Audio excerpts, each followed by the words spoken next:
Hii ni hadithi ya Mtakatifu Walter Abate, mtu ambaye maisha ya unyenyekevu yalimpeleka kwenye maisha ya huduma za kiroho. Huko Ufaransa alijulikana kwa hekima na huruma yake, akiongoza watu kuelewa zaidi imani. Walter alipowafundisha watawa, alisisitiza unyenyekevu katika uongozi, akiwahamasisha kuongoza kwa mfano. Katika kanisa, uwepo wake ulionyesha amani. Alipokuwa akiongoza jamii katika maombi, alikuza hali ya umoja miongoni mwao. Huko vijijini, Walter alieneza wema, akizungumza na wakazi na kutoa msaada wakati wa mahitaji yao.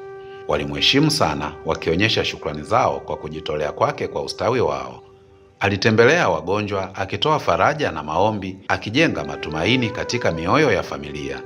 Alikuwa akikusanya wakazi pamoja, akishiriki hadithi za kuhamasisha zilizorudisha imani yao na kuimarisha uhusiano wao wa kijamii.